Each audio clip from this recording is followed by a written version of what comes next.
Welcome to Nerd Side Chats. This is Dan. Next to me, I've got Tim hyphen. Subscribe to at Nerd Champs. We are the Nerd Champs. Joining us at the top of this episode, we have Travis from withtravis.com. And joining us a little bit later, we're going to have Jason. And tonight, we're continuing our series of talks about Skeleton Crew. And we are on episode 6. Titled Zero Friends Again. Tim, can you give us a little bit of a recap of what transpired this week? And then we'll get into I'll try my best. So we start with the kids sliding down some kind of a slide, and we're kind of unsure where it leads. Well, it turns out that this was kind of like a garbage chute for the spa planet. So they kind of get spit out in this kind of garbage heap. And then Star Wars without getting thrown into a garbage. That's right. You gotta have some kind of a garbage thing in Star Wars. Yes. So yes. So that's how the episode started. The kids then begin having kind of a discussion about what they need to do. They think they need to get back to the ship, but they think they need to do it 2 different ways.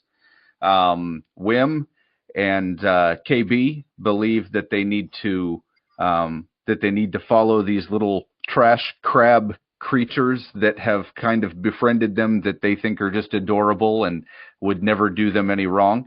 And Fern says, no, we need to just climb this huge cliff and get to the ship.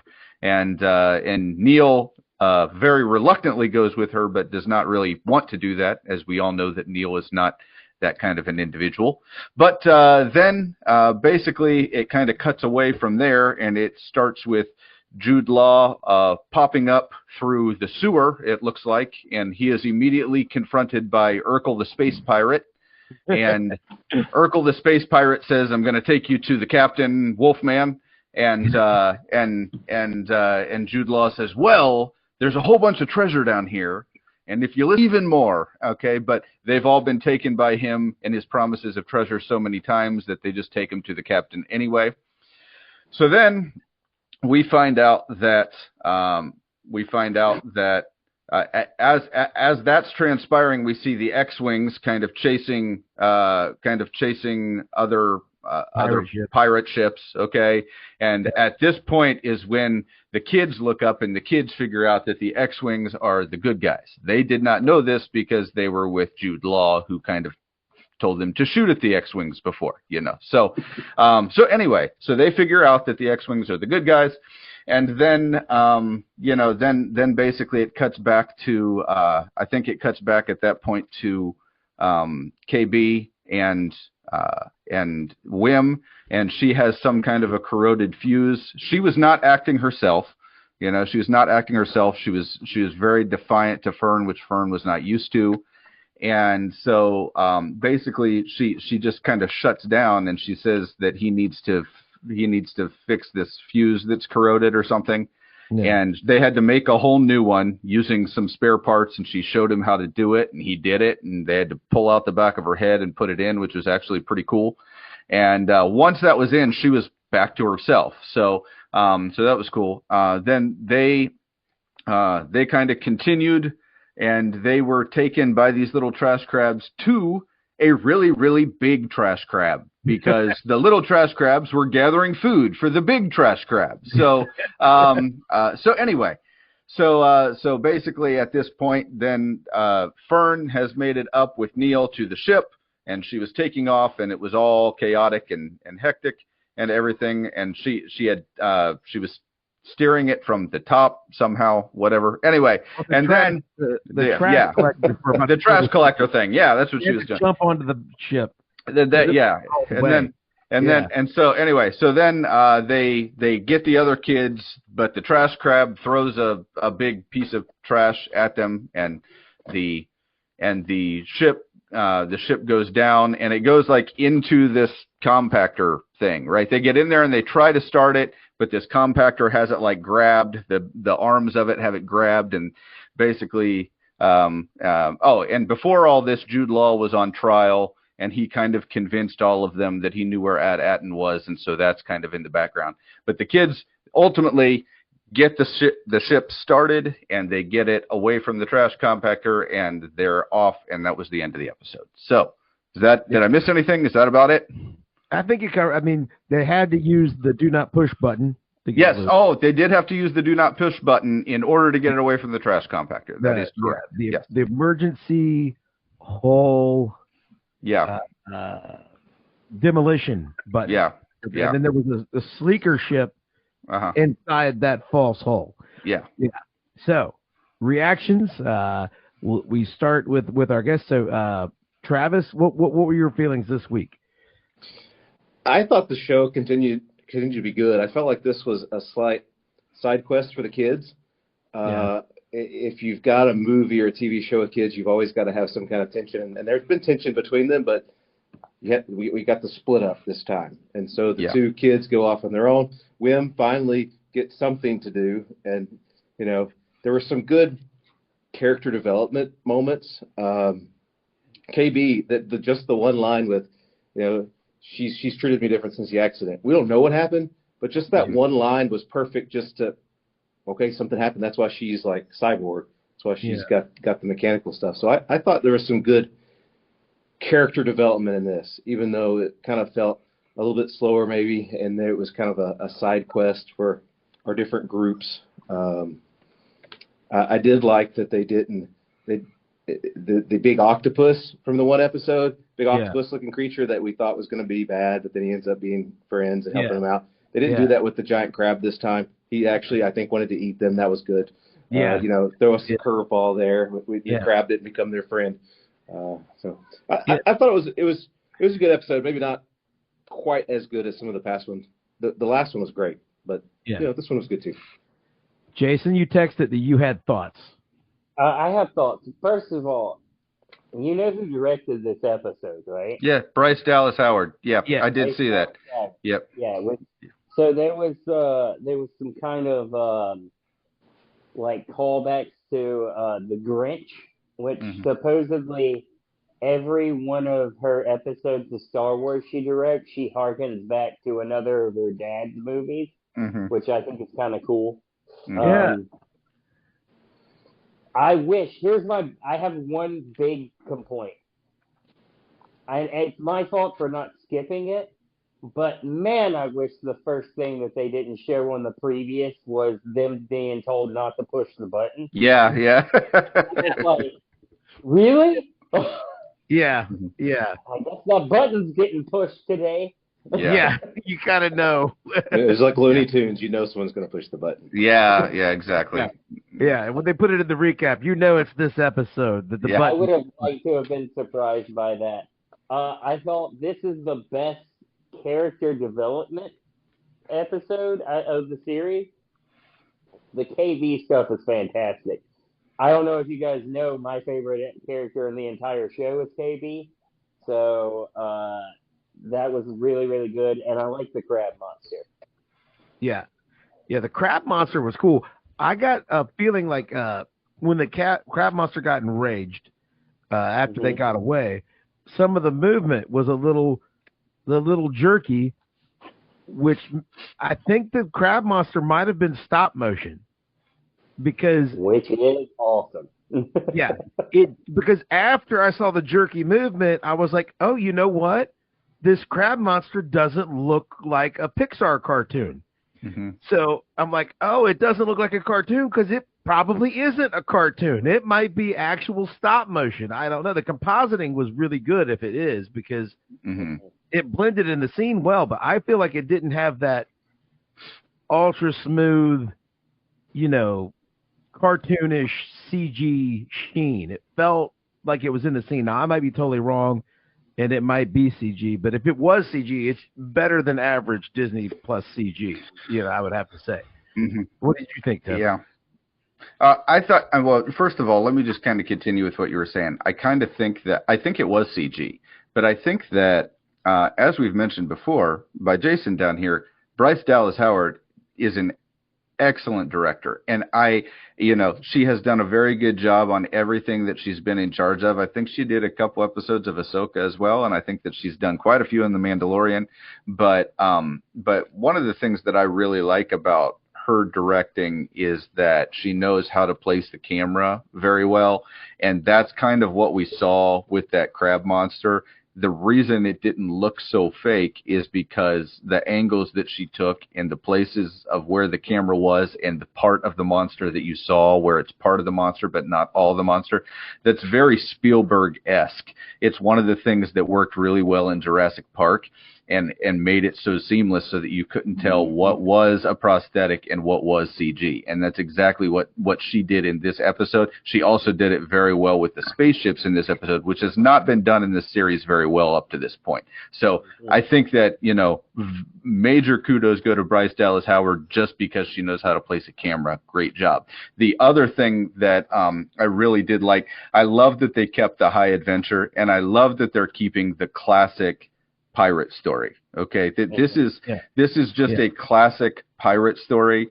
Jude Law is just a classic swashbuckling scoundrel, and I love that now he's back with them, but he's not really with them. He kind of is being held captive by them because of the promises that he's made and all this kind of stuff. So I'm really interested to see what happens moving forward now. But yeah, I mean, it's still to get to episode 6 at this point and not really have anything where I can point to and say this is a major issue. That's a win as far as I'm concerned. I mean, to get to this point in the series and not have anything that I'm just like, oh my goodness, I can't believe they went this direction. That's like the first time on a Disney Star Wars project since like Mandalorian season 2 that I'm right there. So anyway, so those are my initial thoughts. Yeah, that whole sequence of Mad Captain Silvo or Dash or Jod, whatever you want to call it, coming out of the manhole like Mr. T, with a million gold chains and bracelets, and he's just like, he is loaded down. Yeah, the loot, man, give me the loot. And then he just the hotel staff, and he's like, okay, yeah, I'm ready to check out now. I'm gonna and they're right behind him is the dread pirate Urkel. Yeah, and it's just so. It's what was great is like in a different show. Last episode we ended with him igniting that lightsaber. Yeah. He did not. We didn't see it lit this episode. Yeah. It's out of that manhole cover. He looks at the number of pirates and pirate ships in the sky, and maybe this guy does have some modicum of Jedi training, but I think the only Jedi in history that's going to press the attack with that many pirate ships in the sky is maybe Anakin. Nobody else is going to be like, yeah, no, I got this. So he immediately just gives up and lives to fight another day, which is what it still doesn't mean he's not a Jedi, because that's what a Jedi would do. Which that was fun when he calls SM-33 to bring the pain, and he just gets zapped coming out of the manhole. I'm just how many times can this droid get shot in the head before he's finally just gone? I mean, how many times? So it's Energizer batteries, man. They just keep. I don't know what in the world. Energizer batteries defeated Lord Vader in a lightsaber duel. You don't remember I do. I remember the commercial. I do. Yeah. But I mean, I don't know how many times this guy's going to get shot. I mean, how many droids do we see how many droids do we see get shot and that's it? They just get shot and they're just done. This is the personal custom-built droid of the baddest pirate in like Star Wars history, apparently. Like this is the Blackbeard of Star Wars' custom-made droid. So like he's a tough guy. We do have comments. I'm not being a great host here, but we're gonna get these up here. We got Barry Allen is slow. 6 episodes in, and I don't want to gouge my eyes out and dig a hole in the backyard. I'd call that a win. Yeah, there we go. I share the sentiment. Yeah. I share the sentiment. Yes. That's a huge win for Star Wars. That's a huge win for anything Disney, I think. Jon Snow knows nothing. We have KB was like a totally different character this week. It's hard to tell if she was just upset with Fern or if the bad fuse was the cause. So, what do you think of what they did with KB this way? I mean, you really like KB, Jason. Did you? Yeah, I mean, I thought this was interesting what they did. absolutely. I kind of like got like, because I have two kids, and one is 8 and one is 2. That Yeah, I don't know why it just tugged at my heartstrings when she's like, yeah, Fern always wants me to do stuff and I can't keep up with her. Hmm. And I was yeah, like, oh my gosh, like that is a little sister. Like with my kids, I see that. I yeah, like that quite a bit. I yeah, think it was more she was having issues with the fuse, but the fuse kind of opened up some maybe underlining issues with Fern, who is my yeah, least favorite character of the show. So Yeah, because once they yeah, replaced that fuse, she was just back to being her normal self. She was just Mhm. like, okay, let's go, And so it was just she was happy-go-lucky, and she was a completely different person. So it's hard to know. Does she have these underlying feelings that she's just not allowed to examine because of her being a cyborg, or what's the thing? I don't know. So yeah.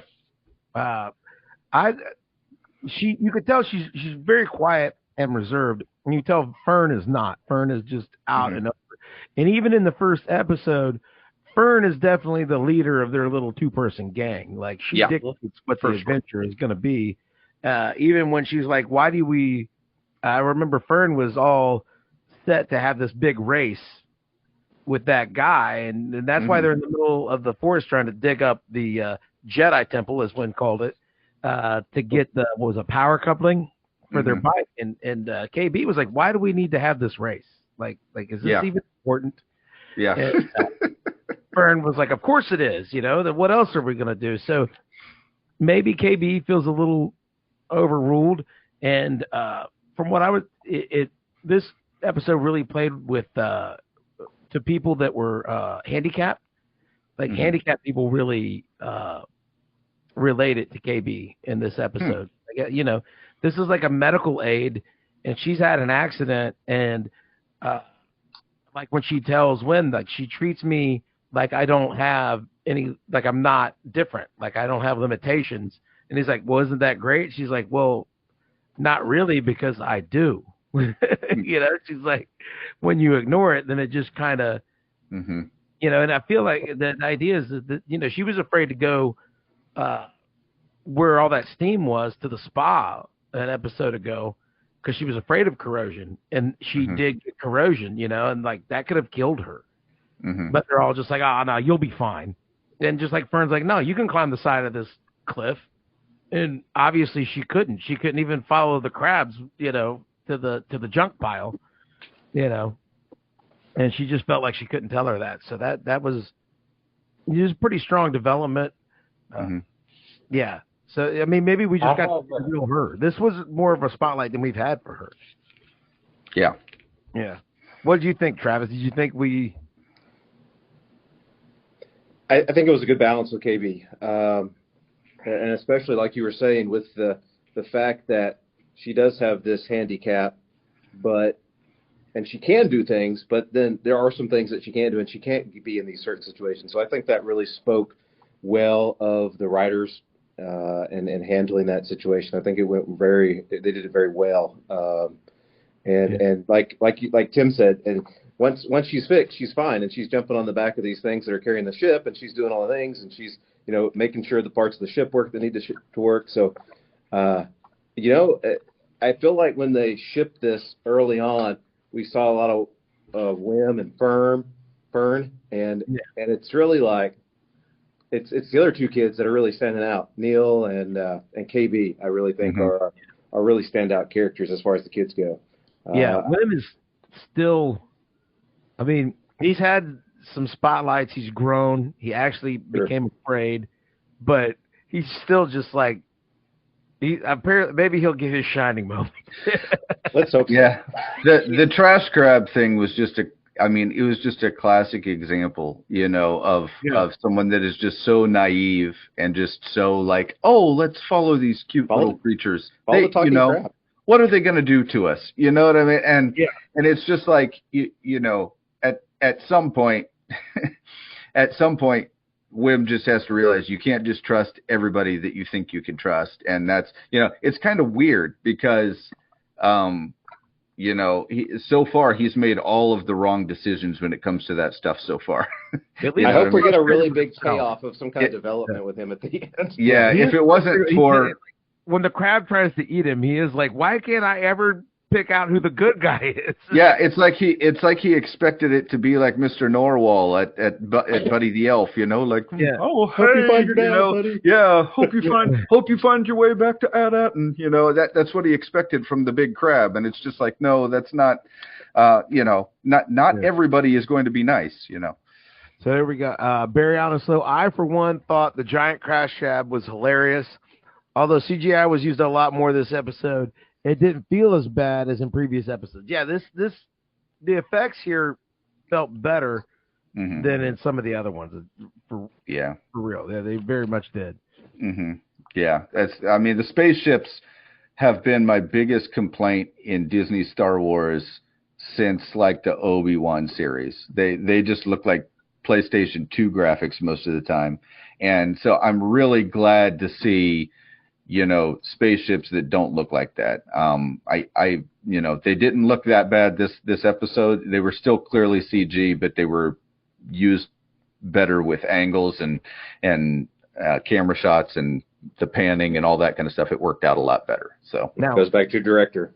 Yeah, it does. What are we thinking on the over-under of when we get the Onyx Cinder Lego set with removable outer hull with the sleek ship inside and like the one that we've been seeing kind of like it just slides off probably, right? You got to do it before season 2. You got to do it before season 2, right? I mean, that's got to be the thing. Yeah. So and then who's going to want to buy the original one? That's right. Well, I'm shocked that they haven't already sold one where the outer hull slides off and the sleek one's inside like 2 weeks before this episode dropped, because that seems like what Disney likes to do with their tie-ins, with their Funkos and their Legos, is just give away all the surprises. Well, it doesn't seem to me like Disney has really done a spectacular job with the promo of this show, the merchandising of this show, all that stuff. I think they didn't really know what the response to this show was going to be. The viewership is still down.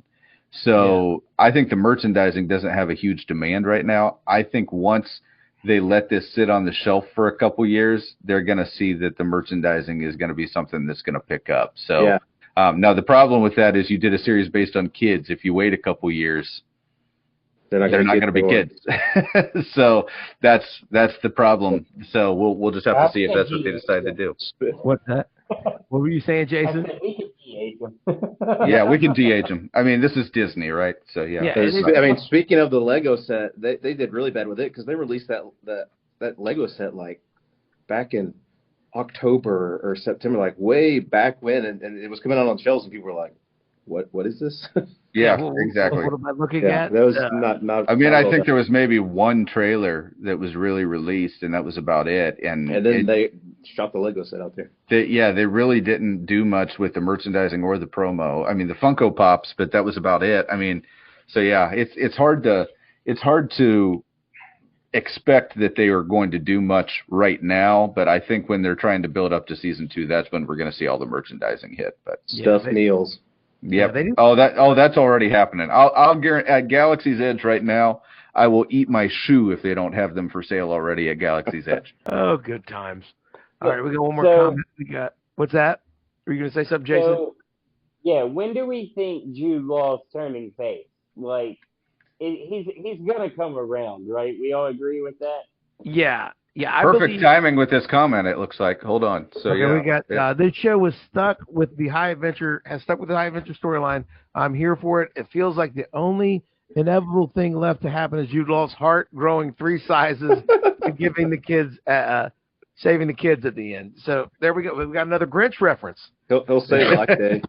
Yeah. Yeah. So yeah, I see. I mean, they're going to get to Ad-At, Brutus and the rest of the pirate gang are going to want to do something truly awful to kids. Mm-hmm. And that will have to be the moment that Mad Captain Silvo The lightsaber comes out. Yep. Yeah, finally breaks out and And becomes the a good kids, the kids that she's supposed to race on the speeder bike, like they're coming back. Like Oh, there's going to be a sequence where pirates are chasing kids on scooter bikes.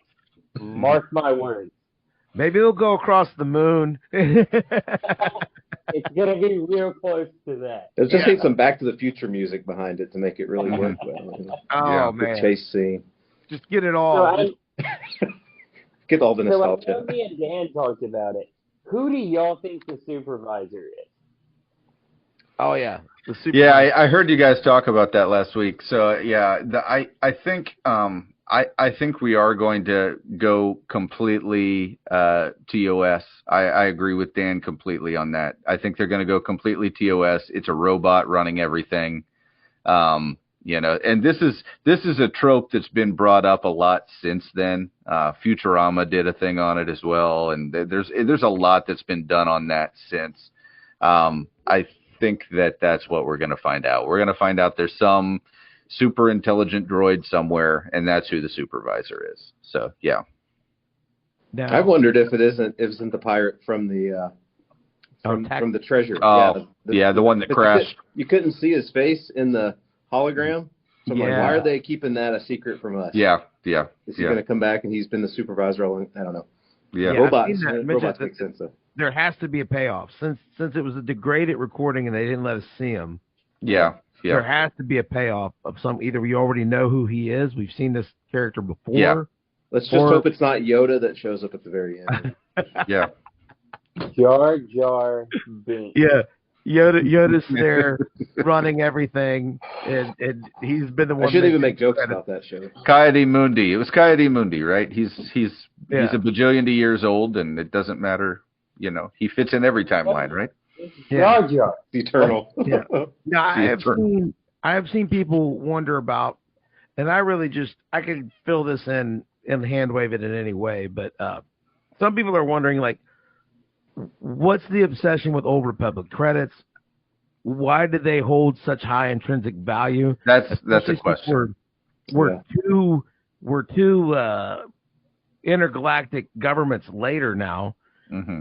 Why do these credits still hold such high value, and what's intrinsically valuable about them that makes them, like, are they made of something really valuable? And if it is, why is that substance? Do they mine it on At-Atin? You know? Well, you remember in the first episode, she said something about the last kid that missed his test. Yeah. She said they put him underground in the mines. I I forgot hadn't thought that. about Yeah, that. they do have mines. So I was just going to say they were putting them on eBay, but Yeah, what's really weird is that you know, the way that currency historically works is that once a government has been void, then that currency is typically void. So it has to be made of something valuable. You know what I mean? That's the thing. Yeah. It has to have been made of something valuable. What really gets me is that these, like, the bartender just took it like it was nothing. He was just like, "Oh yeah, do you got any more of those?" You know what I mean? Like they could just use them at any given time. And Jude Law has been trading them, you know, like they're nothing. Like, "Oh yeah, just take a couple of these," you know. That's something that's kind of a little interesting, because I think that the general logic of how currency would work doesn't really line up with that. But I mean, you know, we're talking about an intergalactic currency that is fictional, so I can let it slide. You know what I mean? Yeah. We don't really know, so we don't really know. But something tells me we're going to find out. I think we're going to find out exactly why. And yeah, you could give that. You could do that with just one easy line and just yeah. I could see it being rare, because I would think the Empire would have tried to confiscate all Republic currency and probably melt it down and destroy it. I would see that would be the Empire's move, and replace it with their own currency. So anything rare could become collectible, but it's definitely more valuable than that, than some, you know, and this isn't like finding doubloons, you know what I mean? This isn't like finding doubloons in the ocean or something. I think this would be more attuned to this would be more attuned to somebody that is able to like print old $100 bills. You know what I mean? Not the new $100 bills, the old $100 bills. Oh, where'd you get all those? You know what I mean? Like that's kind of more what it feels like to me, you know. Yeah. Yeah, this is not a fiat currency. This is this is a currency of intrinsic value. Like gold. This is space gold, which works for the pirates. Star Wars Pro Gold Standard. Mm-hmm. Yeah. Yes. Star Wars does not like the fiat currency. They want your currency based on precious metals or at least some form of commodity to have it. Even Disney Star Wars got on. We gotta bring the inflation down, guys. Yeah. So let's talk real quick about Jude Law's minute and a half little sales pitch that he gave to all the pirates. So let's talk about that for a minute. So what did you guys think? Would it have been convincing enough for you to believe that At-Aten existed after that speech? If Jude Law was giving it, yeah. Well, when you combine it with the full-on Mr. T ensemble he came out of that hole with, when you see all the loot he just had, that came from somewhere. You know, like he didn't have that when he got loose. You know. Yeah, exactly. Yeah. So his story that he found the famed pirates hoard, it might, and that's the thing. A pirate captain historically. And in these stories, the captain is a salesman. Mm-hmm. It's basically his authority only derives from the crew's belief that he can lead them to the next big score. Mm-hmm. So he was their captain at one point. So I feel like he must be a, you know. I think it went well enough that they kept him on board, but you could tell by some of the things he was saying, like, let's overthrow the wolf guy. I don't know his name, but like, they're like, no, we're not doing that, but we're keeping you around, and you're going to take us there. Yeah. Well, he was throwing around old Republic credit for like nothing. Yeah. Mm-hmm. Well, And he still had one left somehow. Yeah, he still did have one. Even though I thought he threw the last one because they were looking real hard to into the acid, right? Yeah, the acid. Yeah, that's what I thought as well. That he's shifty. Yeah. Because like he really made him sweat figuring out whether or not they still had one to throw in the acid. Yeah. And he had another one after that. What's really interesting though is I think that, you know, Dan and I are in sales, and we could just, I mean, you know, the amount of confidence that you have to be able to make a sale when you really haven't seen the thing is very, very hard. Okay. Yeah. And especially when it's like this or death. Okay. Yeah. Like you have a minute and a half, convince us or you die. Okay. So I think that's very interesting. The other thing was, once again, you know, how long is this droid going to keep getting shot? But he's the directions to At-Aten, right? I mean, you know, KB has them as well, right? Right. She said that when they were in the ship, she said, I have the coordinates, right? Yeah. But Silvo, but Silvo, Crimson Jack, Jude Law, whoever that is, SM-33 is his coordinates, and they just shot him again. So I don't know what's going on with that. Like, are they going to be able to get the coordinates? You know, I don't know. No. I think they will for plot development, but I just don't know that it makes a lot of sense. He's the 50 Cent of droids. Like, you can't tell it. Many men wish death on him. Yeah. Captain Tax droid is ready, man. He can take those shots. Yeah. Did we see them take SM-33? Yeah, they picked him up. I remember picking up Jude Law. Okay. Yeah, they were like, once they saw the X-Wings, Urkel said, grab the droid, let's go. Okay. Okay. You're right. I remember that. I can't believe it's Urkel. Yeah, grab the droid and the cheese, and let's get out of here. Where's Carl? I also was wondering about this. What do you guys think about this? Okay, because he seems to be a character that is somewhat like in that mid-tier bad guy, okay? He's not quite as high tier as the Wolfman, but he's not quite like nameless and doesn't have lines like some of the, he's not like the red shirt pirates, okay? Yeah. But I was wondering if the whole sequence with KB might not also be a way that maybe he gets taken down in the future. I was wondering about that. You know what I mean? I didn't know, because now Wim knows how to do that. I just thought that was kind of an interesting thought. Maybe there's Wim's moment right there. Yeah, that could be his moment, maybe right? That's his moment. There you go. He takes out Urkel with steam. Yeah. Well, no, not with steam. He could get in and get the fuse. He could just. Yeah. They would never do it, but after he kills him, he should just be like, "Did I do that? Did I do that?" Yeah. I've been waiting for somebody to slide in a reference here and there when he's on screen just to see, but nobody's thrown even vague references in. It's crazy. I had to even Google to check to see if it was him. SM-33 is going to be fine, but what about the rodent who lives in his head? Is that thing cooked yet, or is very he important okay? character? The little six-armed mouse, yeah. Yes, yeah. How is he doing? Because him and Neil are buddies. That's my prediction. At the end of the show, it's all going to work out. He's going to end up being like Neil's parrot. Because I think this show ends with this crew and Jude Law sailing off to get into more adventures. That's my prediction of where it ends. Oh, pirate adventures too. They should just be thieves. They should just be like, you know what? Let's go rob and pillage. Plunder a ship. Yeah, that'll be great. That's Oh man. But you know what? That speech. Do we think maybe that Jod did a little bit of Jedi mind tricking on them? Like, does he have that available? Can he, are those not the droids they were looking for? You are very convinced of the treasure, But then why wouldn't he just get them to let him go? I mean, there's a lot of questions there, I guess, if that's what was going on. You know what I mean? If he gets them to let him go, he doesn't have a ride. Yeah.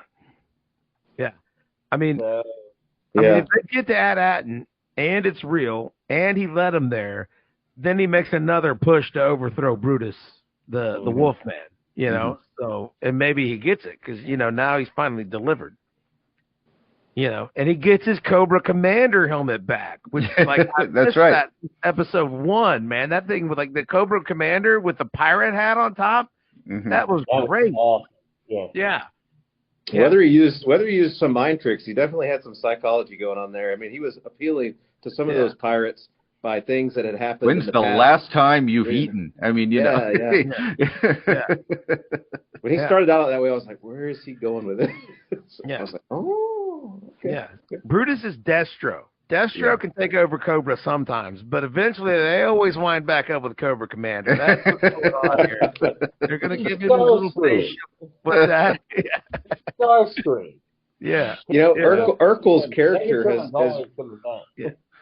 Urkel's Yeah. character being kind of predominantly in parts of this makes me wonder if Brutus Wolf guy, if he gets canned in this season and Urkel takes over.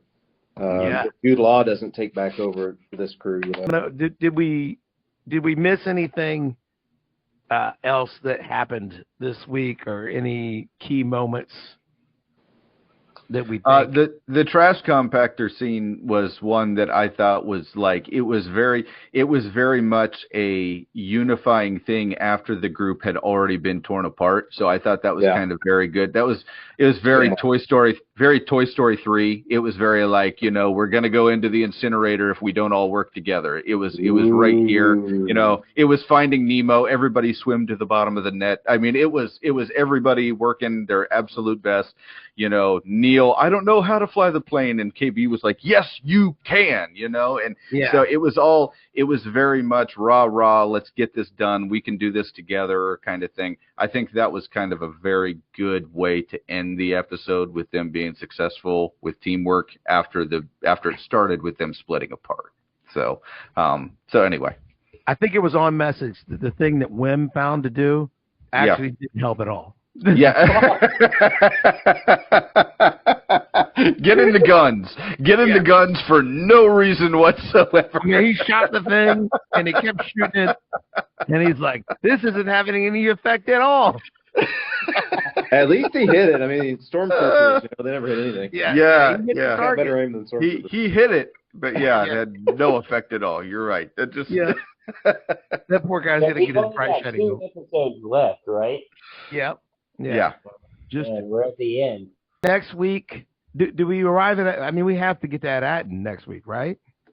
I mean, I would think at the very least they're heading towards that. It's whether or not they, so it's whether or not they kind of reconcile before then. Are the pirates and them going to cross paths on the way to At-Atten, and they're overtaken by the pirates, and then they end up at At-Atten the next episode? I don't know, but we're headed that way. And will we get a longer episode for the last one? Some of these series on Disney Plus typically they do. Episode at the end. Yeah, typically they do. Hours. Short. They're all like 30 minutes, Mm-hmm. And for once, I could use more because I'm not being tortured, Yeah. And you know what? I mean, this may be premature, knock on wood, but we only got 2 episodes left. And Acolyte did this, but this is a huge streaming show trope. And I hope they don't do it with one of the last 2 episodes. We have not had a single flashback episode. And I don't remember the last streaming show that Where we I didn't. watched Yeah. that about 2/3 of the way through the season, they didn't jump back to before the season started. Yeah. And give me some backstory. And we've heard so many things about things that have happened in the past, right? Stuff that happened with Pocket and Jude Law, things that happened with things that have happened with the pirate that crashed, and KB and Fern, and there's a lot of stuff that could be flashback-ish type stuff. So I think they've been really smart with their dialogue. I mean, even that line with KB, like, since the accident happened, like, they've given us everything we need to know and not having to do flashbacks, which has been great. Yeah. We don't need a whole episode of Captain Tack Renaud and SM-33 arriving at Atten like 60 years ago. We don't. Yeah. We don't. And you know what? I really don't think they're going to give it to us. Yeah. I'll be eating crow next week if that's what they do. If that's what they were saving his face for, from us seeing it, I'm going to be disappointed. Yes. Yeah. Let him get off the ship and sure. add it in a flashback. Yeah. Because, I mean, they did it in Agatha just recently. It just seems like every streaming show has to have some kind of mystery. They do it in the Star Trek shows that are on Paramount Plus.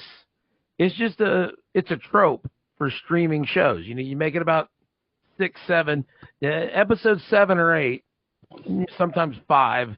Somewhere in there, they jump back and they give you some backstory to change up what you've been watching, and it's been overdone. And with the Acolyte, not only did they have to show us the flashback, they had to show us the flashback from a whole different angle, right? Yes. I mean, it was like we had to do Back to the Future 2, Back to the Future 3. We had to do it all. So from the eyes of every character. Yeah. It was definitely weird. So, but we haven't had that yet, and I don't know that it's going to be an integral or necessary thing for them to do. So we'll have to see. But I'm going to give them huge kudos if they make it to the end and don't do it. I'm just going to be. That's another reason for me to be super happy about this series. And I hope everybody goes out and buys wherever you can. If you can find that Lego set, buy it. Mm-hmm. If you see a stuffed Neil at the store, I want you to buy it, because I want people to watch this, because I don't want Disney to take the lesson that this was the bad thing. Yeah. And they're going to. They're going to. You know what I mean? They're like, oh, you liked that stuff? And, we messed up there. You know what I mean? We didn't want you to like it. That wasn't the idea, Now, I know Jason hated Solo. And now Solo wasn't great, but to be honest, the reason Solo bombed had nothing to do with Solo. Mm-hmm. Solo bombed because it came out like 4 or 5 months after The Last Jedi. Mm-hmm. And Rogue One could have came out 4 months after The Last Jedi, and nobody would have went and saw it. Mm-hmm. You know what I'm saying? It was the timing is just like everybody is still mad, and they're not going to buy anything you're trying to sell them. So, but the lesson they took from that's why they didn't make a trilogy of Obi-Wan movies. Mm-hmm. And they shelved that, and they put all the Obi-Wan movie money into making Andor and a really crappy, really cheap Obi-Wan TV series where they rejiggered the story that they were going to tell, because they were like, oh, people don't like going back and seeing more of these characters. But Dan, we got Reva this way. Okay. So, I mean, small victories, man. We got Reva this way. So, but when I like the reason viewership of Skeleton Crew is low is because it came out in the same year as the worst Star Wars project ever created in the history of ever. The worst project in the history of projects. And I'm including like third grade diorama history projects. I mean, this was yeah. I mean, but Disney's not gonna, they didn't understand why Solo did poorly. If this doesn't find an audience, they're not gonna understand why. They're gonna be like, oh, this is because it had a fun, lighthearted tone. We need way more seriousness. One of the things that this show is doing, Dan, that I really appreciate so far, we've had this discussion several times about several things that we've reviewed recently, Rings of Power, Agatha, Acolyte, all that stuff. We have not had the non-reveal reveal. They have told us exactly what the plot lines are. They've been very predictable, but they've been very good. They've been very well written. We don't need the non-reveal reveal, okay? We don't need the guy in the mask that you wait for 4 episodes to tell us who it is. We don't need that, okay? We've already got, we've already got all the information we need to have an interesting story. So I'm really glad they didn't go that direction with this one. I don't want to say that they're learning lessons because I don't know that it's them. I don't know that it's Disney. I think it might just be that these were just competent writers to begin with, and that might be where we're at. But they gave us the whole mystery of what is at Atten in episode 5. Yeah. You know what I'm saying? They didn't string that out to the middle. And they kind of had given us really thick clues leading up to that. You know what I mean? It's not like it was a huge surprise. So I feel like it was kind of one of those things when they said it, it wasn't like a big reveal. It was more like just confirmation of what you already know kind of thing. So I think that's right. I mean, that's probably the closest thing they had to it in this series, and that wasn't even really the same thing. I don't think. When you've got good writers, you don't need the reveal of the reveal. You don't need any of that stuff. Yeah. And they've done pretty good with this one. It's almost like Jar Jar Abrams might be wrong, and you might not need a mystery box for every project. That might especially not be a mystery box that you don't really know what's in it when you put it out there. Maybe if you have an outline of a really good story and you know the beginning, the middle, and the end, you can just structure it that way because you know what the end is, and you don't have to have this huge mystery box where you don't even know what the end is, and that's how you hide the fact that you can't structure a story. I feel like that's dead on. I mean, there's so many things and so many Disney projects recently that have just they've been Chekhov's gun. It's been the things that you just, they leave it sitting there and that it's going to be integral, and you're just like, just use it already. Okay. Yeah. You know what I mean? You don't need to wait 6 episodes to use the stupid thing. The only thing that's kind of like that right now is the lightsaber. And honestly, there's only 2 episodes left. It's not like they're making us wait that long. So it is what it is. For Disney Star Wars, this is a huge success quality wise for I'm Disney Star Wars. excited to be excited to watch an episode every Tuesday. When was the last time you were excited? Like, I'm excited to watch something. This is Mandalorian season 2, maybe, and I'm not this excited. I think I'm more excited for this than that. I got excited to watch season 3. Okay. But then season 3 started, and I was just like, oh, we're going to do this. Okay. You were rooting for that.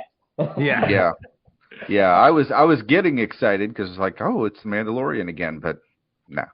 So this is the most excited I've been since Mandalorian season 2. And I geared myself up for Obi-Wan, but that got killed right away. And I've just been hurt too many times. This one right here, quality-wise, it's a huge win for Disney so far. Okay, now look, I'm not gonna sit here and try to tell everybody it's The Empire Strikes Back. It's not. Okay. But if you're looking for fun adventure, you can watch with your kids and have a good time. This is a great show so far. Travis, where can people find you? With Travis.com. Check me out. Jason, where do the people need to find you? I'm on Instagram at JasonG413, and I also have a podcast on Spotify called Jason Explains It All. All right. I am Dan. That is Tim. Subscribe to at Nerd Champs. We're right here. This is where we are. You're already there. Like, share, subscribe. You can find us on Facebook and X. We're on Instagram and TikTok, even though we don't really know what's going on Instagram. We don't really understand, but we try. We try. I put you on a lot of stories. Yeah. The Insta. We are not on the Insta. We are on the Insta. We are on the interwebs, folks. You can find us all over your interweb. We took it and we put it on the line. That's what we do with these videos. We take them and we put them on the line. So anyway, until next time, we will be back here in some configuration next Thursday. Everybody have a good week and a great new year.